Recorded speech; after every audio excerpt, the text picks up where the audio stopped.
Untuk bisa makrifat kepada Allah hanya syariat saja nggak bisa. Lah, nggak bisa. Jadi harus bagaimana? Dalam pelaksanaannya ini harus ada ahwat, keapikan. Bismillahirrahmanirrahim.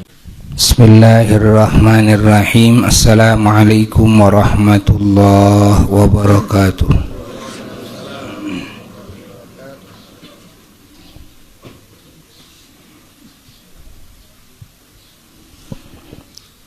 Alhamdulillah wa afdhalus salati wa atammu taslimi ala sayyidina wa maulana Muhammadin wa ala alihi wa sahbihi wa mawalah wa la hawla wa la quwwata illa billah, amma ba'du.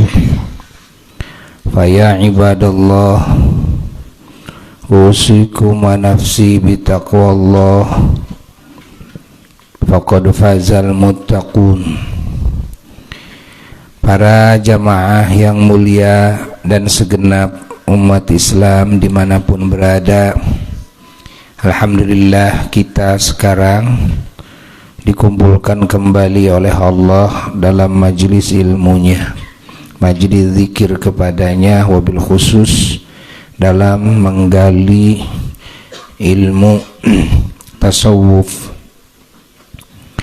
menggali ilmu thariqah, agar hati kita bisa sampai kepada Allah, agar semua amal ibadah kita diterima oleh Allah dan mendapatkan derajat yang tinggi di sisi Allah, yang mana tentu untuk sampai kepada sesuatu harus mengetahui caranya. Caranya itu dalam bahasa Arab adalah thariqah. Thariqah dalam bahasa Sunda tarekah. Jadi harus ditarekahkan. Tarekah itu thariqah, agar sampai kepada yang dimaksud. Apalagi yang dimaksud ini adalah yang teragung. Tidak ada pangkat yang teragung kecuali hati makhluk bisa bertemu dengan Khaliqnya Jalla Jalaluhu wahda. Itulah pangkat teragung. Bagaimana hati makhluk bisa mengenal Khaliqnya Jalla Jalaluhu wahda, bisa dekat dengan Khaliqnya Jalla Jalaluhu wahda, bisa bersama Khaliqnya Jalla Jalaluhu wahda, hingga dirinya meraih cinta Khaliqnya, meraih kasih sayang Khaliqnya, meraih ridha Khaliqnya Jalla Jalaluhu wahda. Inilah pangkat yang teragung sekali. Kalau kita hanya bisa mencintai dan dicintai oleh sesama makhluk, itu kita masih dalam martabat makhluk. Derajat maksudnya adalah dalam derajat yang sama-sama hina. Derajat makhluk, derajat yang sama-sama hina.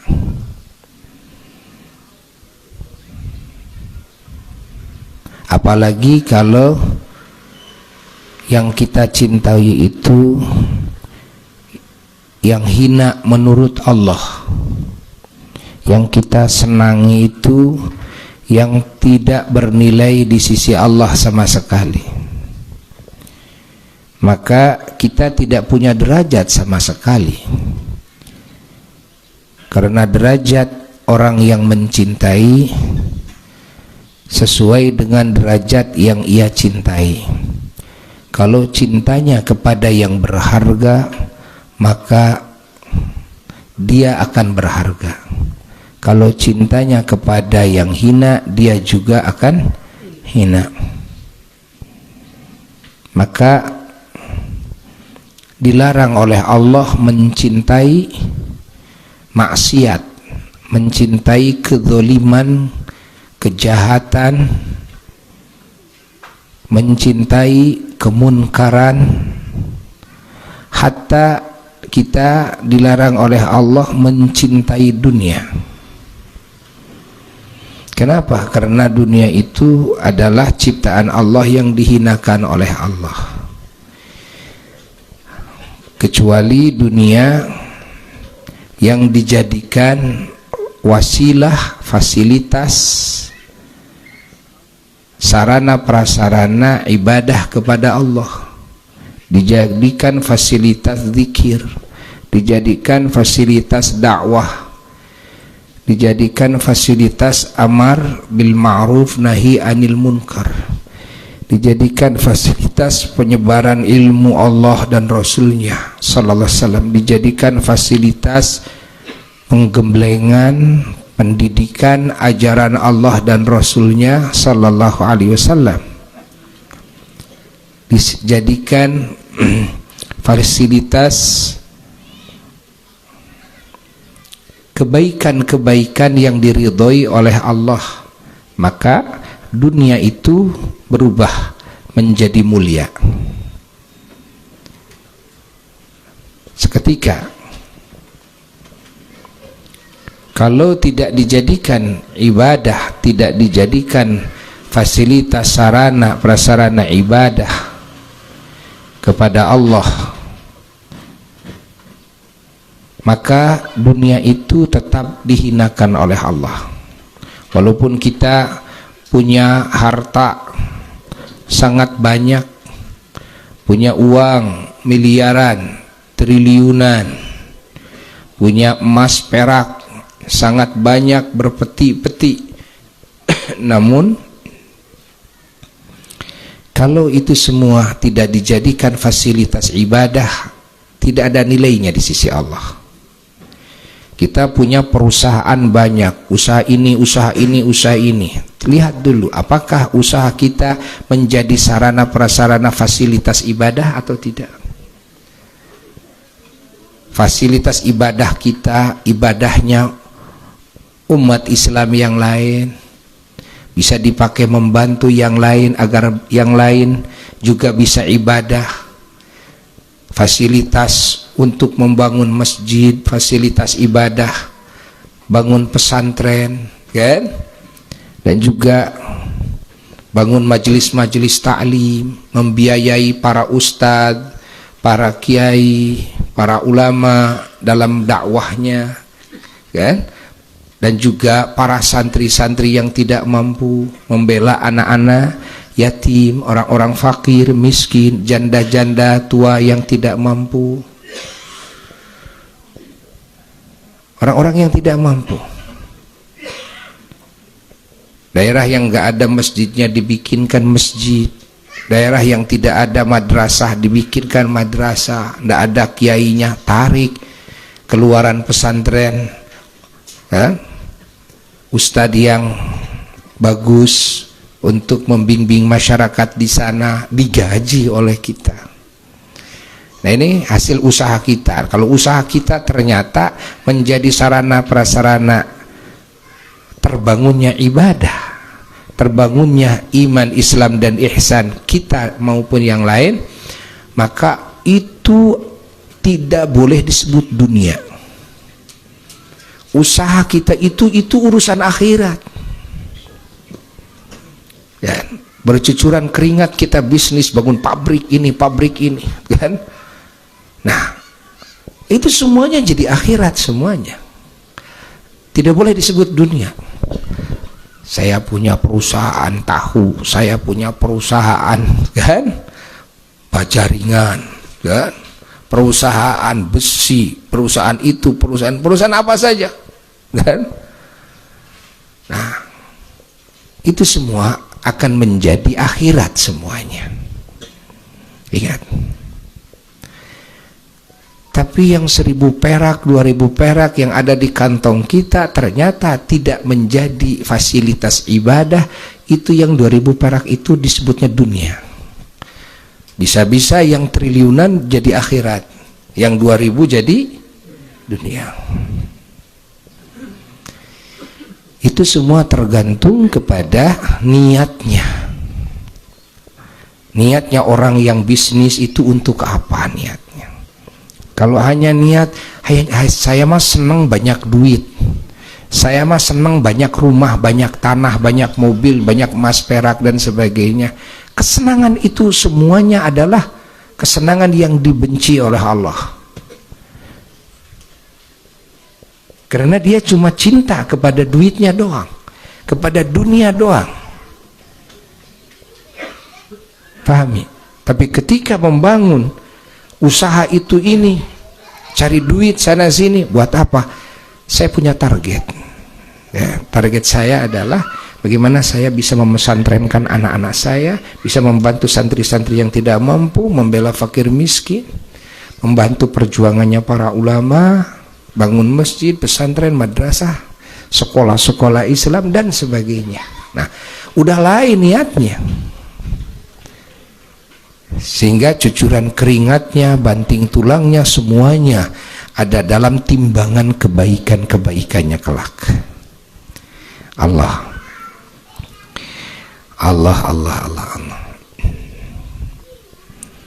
Maka di sini perlu tarekah, perlu thoriqah, perlu cara, perlu sistem, ya, perlu kaifiyat, agar kita bisa sampai kepada Allah, agar semua pengorbanan kita diterima oleh Allah, agar semua ibadah kita diterima oleh Allah, nyampe kepada Allah dan Allah menerimanya. Karena tidak semua amal diterima oleh Allah. Semua amal manusia itu yang baik-baik itu semua diangkat ke langit. Semua yang baik-baik nanti disensor oleh para malaikat tim sus, tim khusus bagian penyensor amal di langit pertama.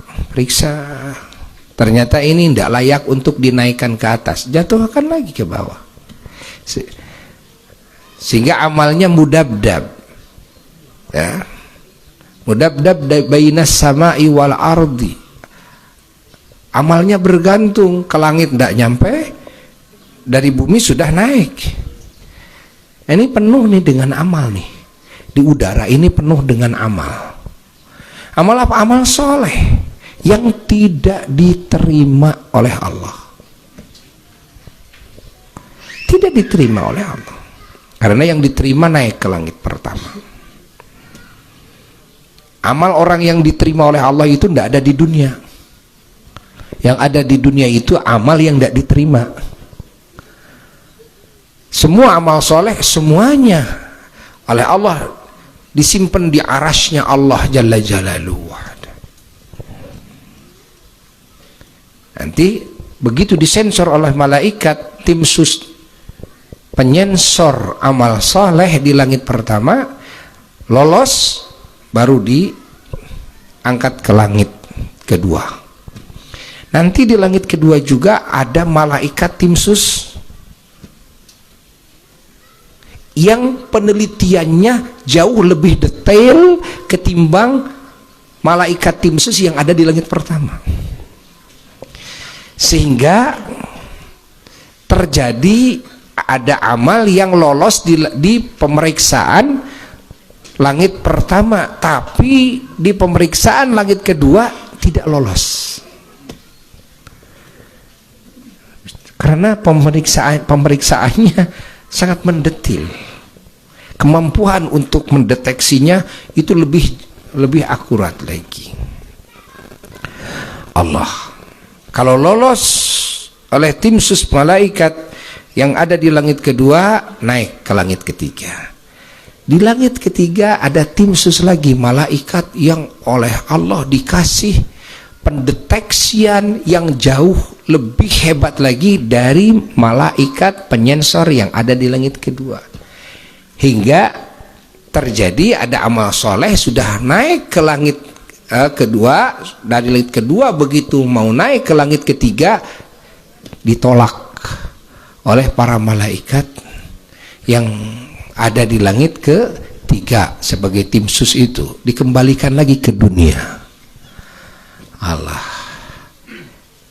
kalau lolos naik ke langit keempat, di langit keempat diperiksa lagi oleh malaikat tim sus yang oleh Allah dikasih pengetahuan dan pendeteksian yang jauh lebih hebat lagi dari malaikat tim sus yang ada di langit ketiga. Allah, sehingga terjadi ada amal yang ditolak oleh tim sus yang ada di langit keempat, dijatuhkan lagi ke bumi. Kalau lolos naik ke langit kelima, di langit kelima juga seperti itu. Malaikat tim susnya punya pendeteksi yang jauh lebih akurat lagi dari malaikat tim sus yang ada di langit keempat, sehingga terjadi ada amal yang ditolak oleh para malaikat tim sus yang ada di langit kelima, dijatuhkan ke dunia. Kalau lolos naik ke langit keenam, sama di langit 6 juga begitu.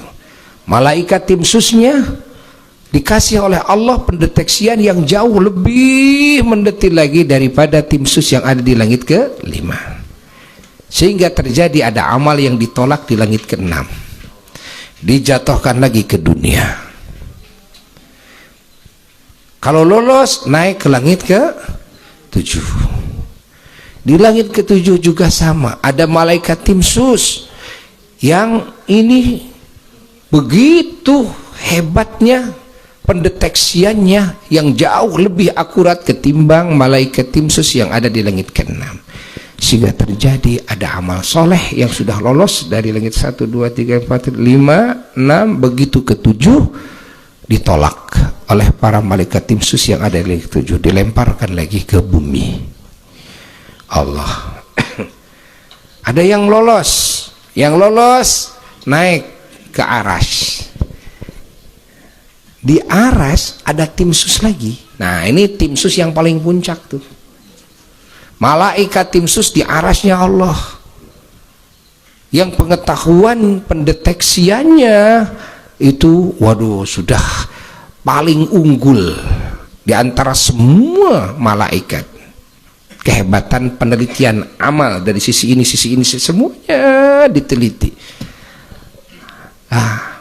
Kalau amal ini ternyata layak untuk naik dihadapkan kepada Allah, lolos. Kalau memang tidak layak, dibantingkan lagi ke dunia. Ada yang lolos sampai langit ke-7, tapi dari langit ke-7 ditolak. Nah, amal yang sudah lolos menurut pengecekan audit malaikat tim sus yang ada di langit ke-7, amal ini lalu disodorkan kepada Allah Jalla Jalaluhu wahdah. Begitu dihadapkan kepada Allah, ternyata pengetahuan Allah ya jelas di situ, maha sempurna. Penglihatan Allah maha sempurna,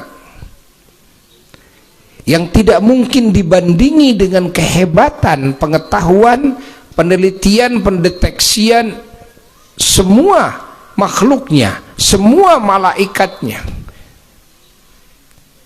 Ternyata terjadi ada amal yang sudah lolos dalam pendeteksian malaikat tim sus di langit ke-7.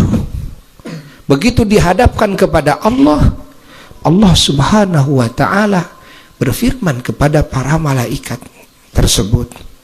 Kata Allah Subhanahu wa ta'ala, bantingkan lagi sampai ke dunia dibantingkan ke mukanya orang yang melakukan ini. Aku amal yang seperti ini. Allah. Sehingga dengan adanya sabda Rasulullah SAW yang ini, Sayyidina Abu Hurairah radhiyallahu ta'ala anhu yang menerima hadis Nabi ini, dari semenjak mendapatkan hadis Nabi yang ini, beliau tidak pernah ketawa lagi, senyum lagi sampai wafat. Allah. Sering nangis. Apa yang menjadikan beliau sehingga berubah dalam kehidupannya, yang tadinya riang gembira, yang tadinya sering ketawa, beliau biasa dengan yang lain, dengan keluarga. Dari semenjak Nabi bersabda hadis itu, beliau tidak pernah lagi sampai wafat. Nah, begitu beliau ditanya, jawaban beliau subhanallah. Dan ternyata beliau dari semenjak menerima hadis Nabi itu, beliau sangat takut semua amalnya ditolak oleh Allah. Masya Allah, sangat takut. Dan para ulama, para solehin yang menerima hadis ini semakin meningkatkan kehati-hatiannya di dalam beribadah.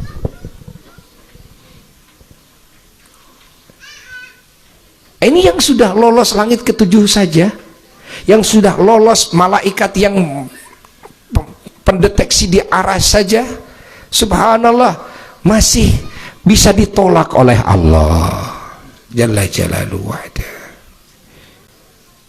Maka di dalam cara untuk sampai kepada Allah, untuk supaya ibadah kita diterima oleh Allah itu, di sini perlunya ada kehati-hatian yang super dalam ibadah. Kehati-hatian. Bahkan kehati-hatiannya juga harus betul-betul, kehati-hatiannya harus level tinggi. Kalau dibahasakan oleh Imam Zainuddin radhiyallahu ta'ala anhu dalam kitab Hidayatul Adhkiya ini, ya, kitab apa? Hidayatul Adhkiya ini, bahasa beliau adalah akhdun bi ahwata. Apa akhdun bi ahwat? Ahwat itu kan lebih dari, dan ahwat dalam segala hal selalu ahwat. Itulah salah satu cara untuk sampai kepada Allah. Kalau dalam hidup kita ini jorok, jangan mimpi kita akan bisa sampai kepada Allah. Jangan mimpi bahwa semua amal kita akan diterima oleh Allah selama kita masih jorok. Dan fahami oleh kita. Maka beliau mengatakan bahwa untuk sampai kepada Allah Jalla Jalaluhu wahdah harus melintasi syariat dulu, yakni mengenal ilmu syariat, mengamalkan ilmu syariat. Syariat adalah peribahasa daripada aturan-aturan Allah yang diperaturkan kepada hamba-hambanya melalui Rasulnya Sayyiduna wa Maulana Muhammad sallallahu alaihi wasallam, dan juga para Rasul yang lain sebelumnya, yang di dalamnya aturan tersebut ada perintahan-perintahan baik yang wajib maupun yang sunnah, ada larangan-larangan baik yang haram maupun yang makruh, ada juga yang mubah, jaiz, yang tidak masuk kepada wajib, tidak masuk kepada sunnah, tidak masuk kepada haram, tidak masuk kepada makruh. Nah, ini yang disebut dengan syariat. Untuk sampai kepada Allah, mau tidak mau kita harus menunggangi syariat. yakni mengamalkan syariat. Imam Zainuddin mengibaratkan syariat itu seperti perahu.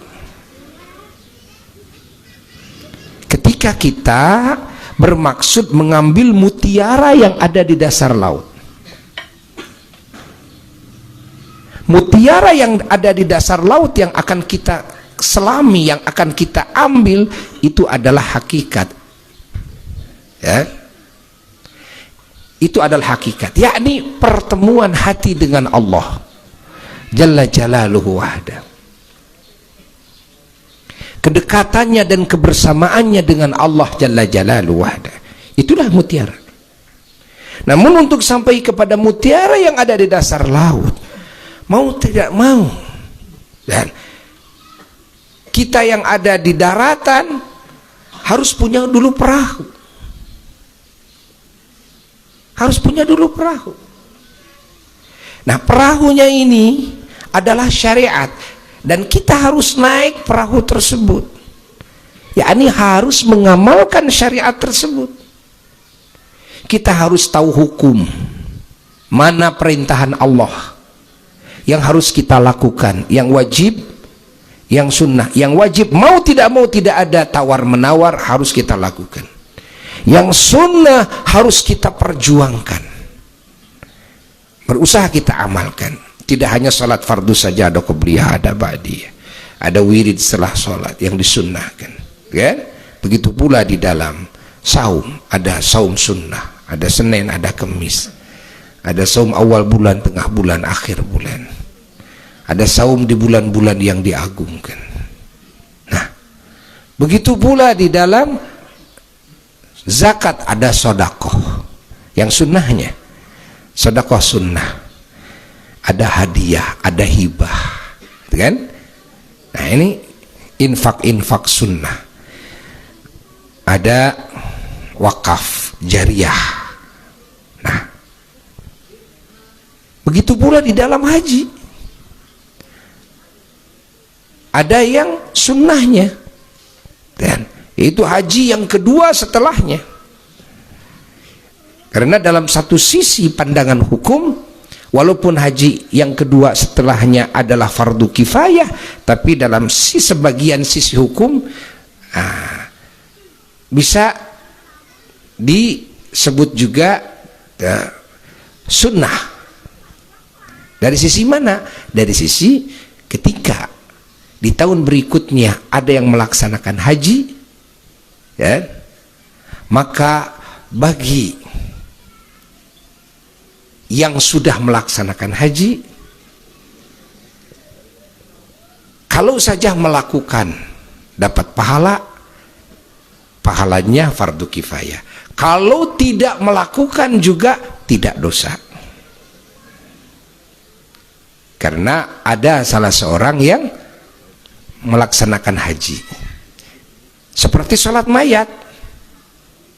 Sholat mayat itu, sholat jenazah itu kan fardu kifayah, tapi dalam satu sisi bisa disebut sunnah. Bagi siapa? Bagi orang yang dia terdahului sholat mayatnya, sholat jenazahnya oleh satu orang yang lain.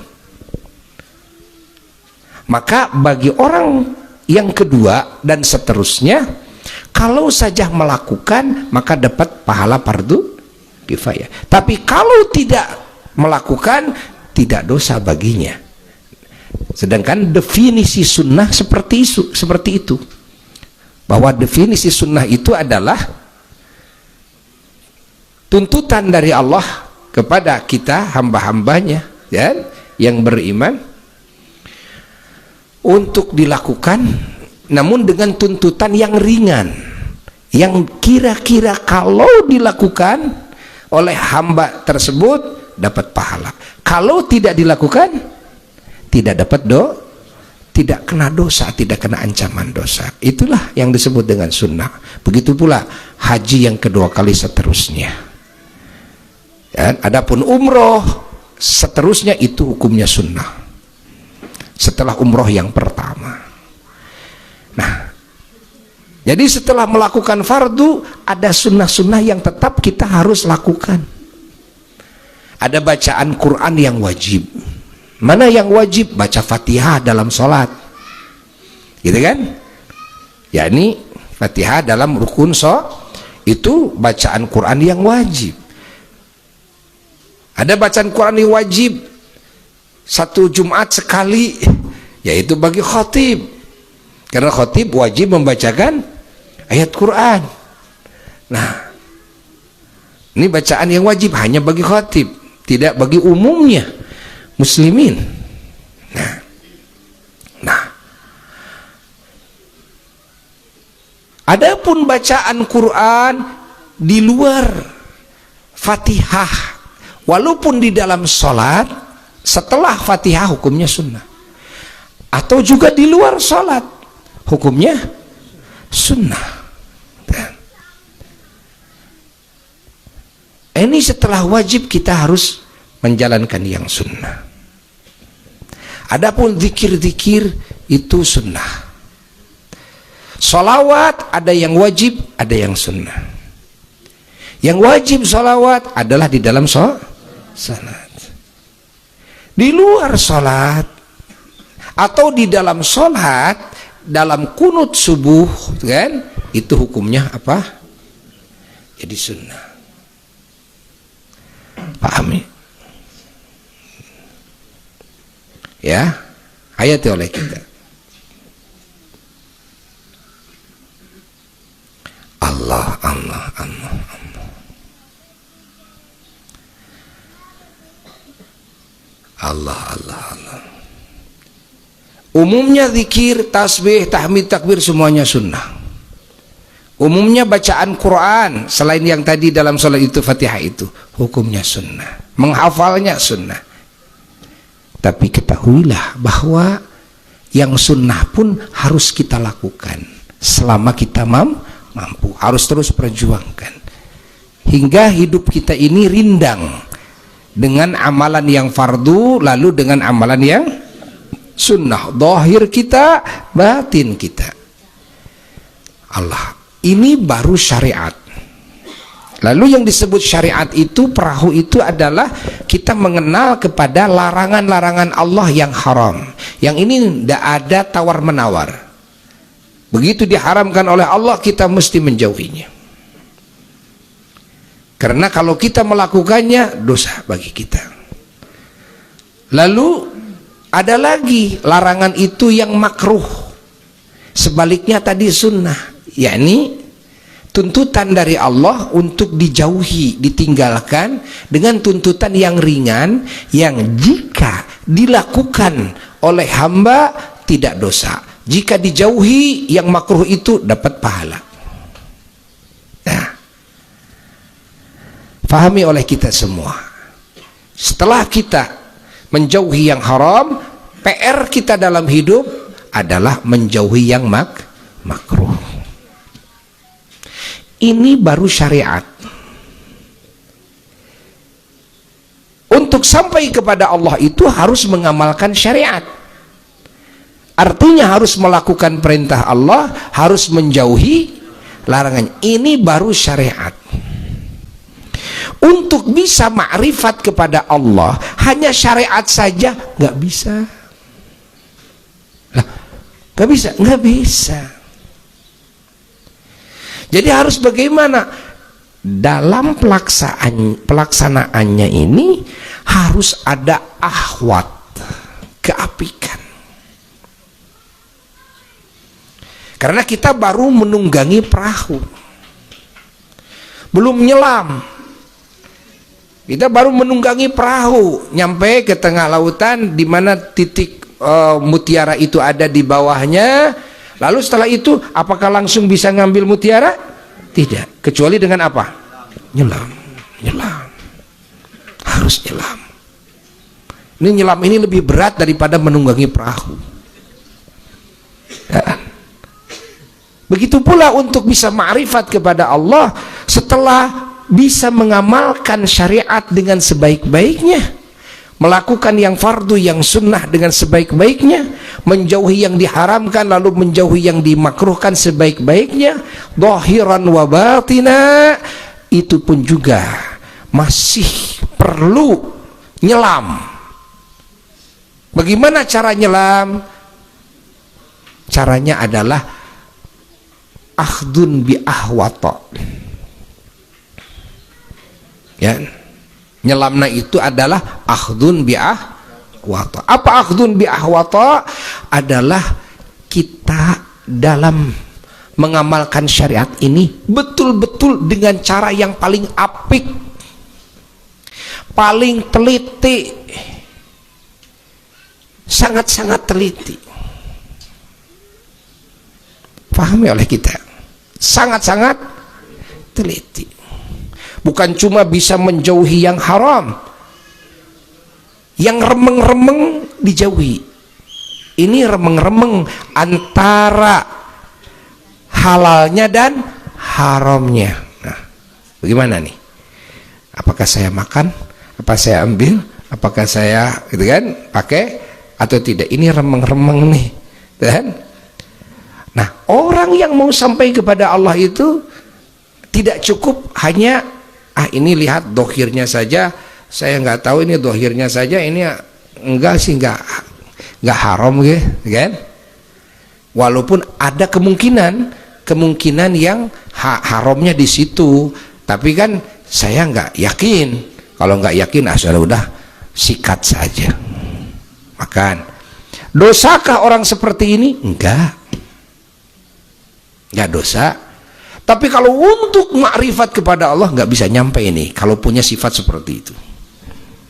Jadi harus bagaimana? Harus kita memegang yang paling apik, paling teliti. Aduh, ini karena remeng-remeng udah jauhin. Kalau dijauhin kan saya jelas selamat.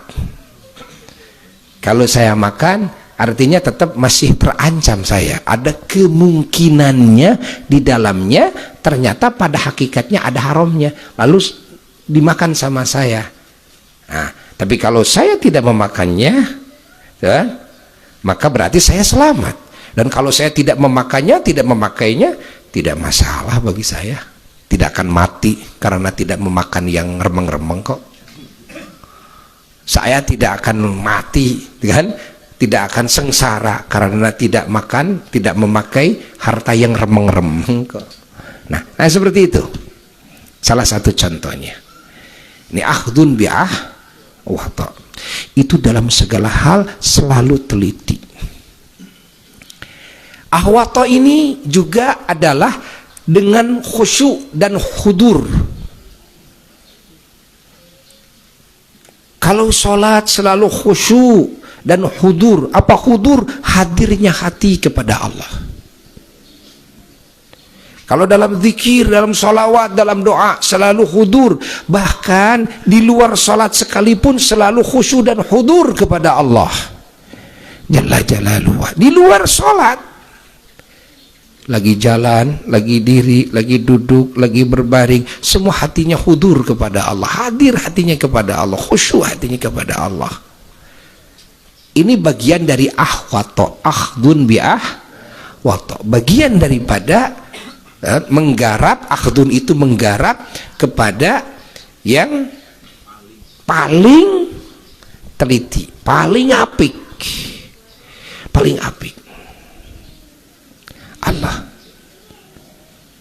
Masya Allah. Setiap mau melangkah kepada garapan apapun selalu dikedepankan dulu apa? Fikiran, penelitian. Sebelum menggarap apapun, melakukan apapun, diukur dulu dengan syarak. Apa yang mau saya lakukan ini, itu kan? Ini memang terbebas dari haram, terbebas dari makruh atau tidak. Diukur dulu, difikirkan dulu, sampai bagaimana akibatnya, kan? Tidak sembrono, kan? Sekonyong-konyong ada orang minta agar dikompanyekan namanya oleh kita, ngasih duit 100 juta lalu kita siap kompanya. Enggak sembrono, dan enggak sembrono tuh. Mau melakukan apapun, mau bisnis dilihat dulu, ya, sisi manfaatnya, sisi madaratnya. Jangan sampai nanti menghabiskan waktu untuk ngaji, menghabiskan waktu untuk ibadah, untuk sholat, untuk, nah, ukur dulu. Nggak semuanya pekerjaan, nggak semuanya bisnis, nggak semuanya ngantor itu, ya, bagus, tidak. Walaupun yang digarapnya bagus, tapi kan ini bisnisnya halal, tapi ketika dalam bisnis menghabiskan waktu, loh, pengajian, ya, jadi tidak bisa dihadiri. Kemana jadwal Selasa? Nggak ada. Sekarang mah lagi bisnis nih. Kemana Jumat? Bisnis. Innalillahi wa inna ilaihi rajiun. Allah. Hadir di majelis ilmu itu jangankan dengan bisnis, dengan baca Quran, dengan sholawatan, dengan zikir saja nggak boleh dihabiskan. Bagaimana dengan bisnis? Hah? Komo jeung ulin ngobrol kemana? Ngusep. Allah. Hah? Nggak ngaji ya? Nggak ngaji, nggak ada pengajian. Hah? Tidak Selasa, tidak Jumat, tidak MTB, nggak. Kemana? Ngusep. Kemana? Lagi nganter barang. Innalillahi wa inna ilaihi raji'un. Jangankan bisnis, kalau kita punya hanca, punya rutinitas baca Quran, dawam, zikir, salawat, tidak diperbolehkan, kan? Menghilangkan kewajiban kita. Kewajiban harus diutamakan. Hadir di majelis ilmu ini lebih wajib daripada sholat. Daripada sholat fardu, ya, daripada sholat fardu. Kenapa? Bagaimana mungkin bisa tahu sholat, cara sholat yang benar tanpa hadir dalam majelis ilmu? Semuanya amal berawal dari ilmu. Amal tanpa ilmu tidak akan diterima oleh Allah. Kalau kita dalam menjalankan syariat sudah bisa apik, super apik dalam segala hal, maka kita baru punya harapan bisa makrifat kepada Allah, nanti oleh Allah dibimbing oleh Allah, hati kita oleh Allah dihadapkan kepadanya, hijab-hijab semua dibuka olehnya, hingga mata hati kita bisa melihat Tuhannya, Allah Jalla Jalaluhu wahdah. Pahami? Nah, untuk pembahasan akhdun bi ahwato, nyelam ke dasar lautan sampai menemukan mutiara. Yang mana nyelam ke dasar lautan ada risiko besar. Risiko besar apa? Engap, nafas. Risiko besar apa lagi? Ketemu dengan hiu. Ya, risiko besar itu. Orang yang nyelam mau makrifat kepada Allah jangan dianggap tidak ada risiko. Waduh, iblis dan setan semakin menjelma. Makanya kepada para wali Allah, setan itu kalau kepada yang umum tidak kelihatan, kepada para wali Allah bisa kelihatan. Kenapa? Saking itu kan. Itulah orang yang sudah menyelam terus. Setannya juga bungkulkan. Allah. Rasulullah SAW sampai menyatakan, aku melihat Umar bin Khattab kalau jalan di atas, Umar di bawah. Kalau lihat Umar ke bawah, setan di atas. Kelihatan oleh Nabi. Kelihatan oleh Nabi. Allah. Jadi sering kita menemukan manakib para wali bertemu dengan setan.